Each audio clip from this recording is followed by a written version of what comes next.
Alexandre de Moraes, exatamente. Daqui a pouco o quarto voto aí. Vamos lá, 10h32. Bom, vamos falar de Vasco da Gama. Ontem a gente trazia a informação de que o prefeito Eduardo Paes ia fazer uma reunião junto com o procurador de justiça e outros membros ali para assinar um termo de ajustamento de conduta para que São Januário fosse liberado para jogos. O Pedro Dobal tem os detalhes do que foi acordado, de prazos e o que foi decidido ontem. Dobal, diga lá. Opa, bom dia mais uma vez para todo mundo. Essa reunião que aconteceu ontem com a presença do prefeito Eduardo Paes e também de integrantes do Ministério Público do Rio, justamente para assinatura desse termo de ajustamento de conduta, permitindo, portanto, o retorno do público a São Januário depois de 83 dias fechado. Entre as novas medidas de segurança que foram acordadas para a liberação do público dentro de São Januário estão a implementação de câmeras com reconhecimento facial nas entradas do estádio. O clube que já tem essa tecnologia, mas que vai precisar aumentar o número de roletas, e aí na próxima partida que for realizada com público, esse equipamento já vai ser utilizado, só que vai ser ainda de forma gradual. Primeiro vai começar a ser feito nas gratuidades e aí ao longo do tempo todo mundo que for para o estádio de São Januário vai ter que utilizar essas catracas com reconhecimento facial. Por lei, todas as arenas com mais de 20 mil de capacidade vão ter que usar equipamentos assim a partir de junho de 2025. E aí, além dessa biometria nas entradas, também vão ser instaladas câmeras de segurança em alta definição em diferentes setores do estádio, e essas imagens, inclusive, vão ser compartilhadas com o Centro de Operações da Prefeitura. E a expectativa do Vasco agora é reabrir os portões ao público no dia 21 de setembro, quando recebe o Coritiba em São Januário. Lembrando que a última vez que teve partida com público por lá, com arquibancada, foi na derrota por 1-0 contra o Goiás em 22 de julho. E aí, durante essa reunião para assinatura desse termo de ajustamento de conduta, o prefeito Eduardo Paes anunciou uma outra medida em relação ao Vasco. Anunciou que está negociando com o clube também a doação de um terreno na Barra da Tijuca, na zona oeste do Rio. E a ideia é que esse espaço ele seja oferecido em troca do chamado potencial construtivo não utilizado no São Januário.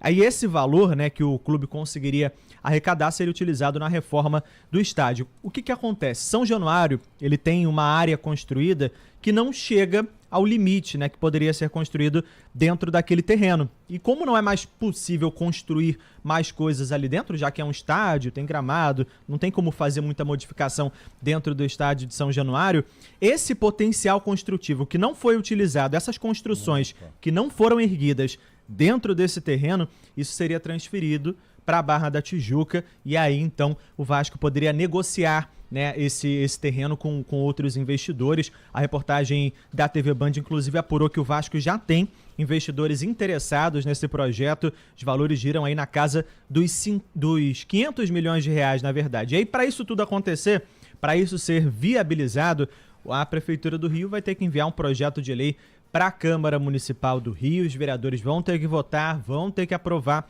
E aí o prefeito Eduardo Paes ontem, nessa reunião, explicou que está aguardando ainda o avanço de uma outra negociação com a Caixa para formalizar esse acordo, mas o projeto deve ser enviado nas próximas semanas.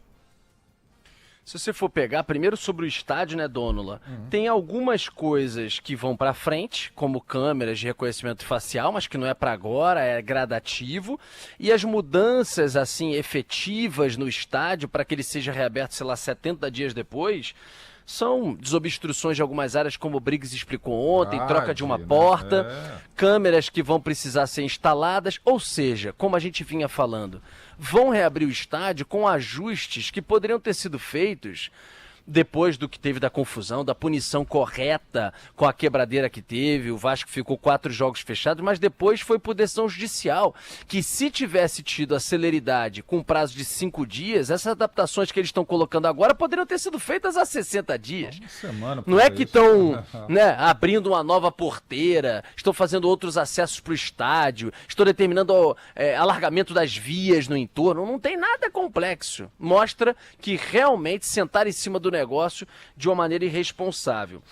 Agora, sobre a questão da doação do terreno na Barra, trocando pelo potencial construtivo de São Januário, no sentido de poder dar ao Vasco uma possibilidade de receita que faça com que o Vasco reforme São Januário, isso já foi feito para outros clubes também, o Dobal, em termos de cessão de terreno. Pelo que eu já pesquisei, Eduardo Paes falou, acho até recentemente, sobre doação também de um terreno para um centro de treinamento do Botafogo. Isso, falou exatamente isso, foi em junho. O prefeito disse que também estava negociando com o Botafogo a doação de uma área em Vargem Grande, na zona oeste do Rio, justamente para a construção do centro de treinamentos, mas na época ele tinha dito que essa medida não foi concretizada porque esse imóvel ainda, essa área, na verdade, ainda não é da prefeitura. Não era da prefeitura, ainda precisava ser cedida pelo atual dono e aí, quando essas negociações avançassem, então aconteceria essa doação. Lembrando, o atual centro de treinamentos do Vasco, ele foi construído num terreno cedido pela prefeitura, formalizado essa doação em 2019 na Cidade de Deus, na Zona Oeste, e isso também aconteceu com o CT do Fluminense, que foi inaugurado em 2016, bem pertinho. São vizinhos. E o Flamengo, eles não doou pro Flamengo, porque o Flamengo já tinha o Ninho do Urubu, na época.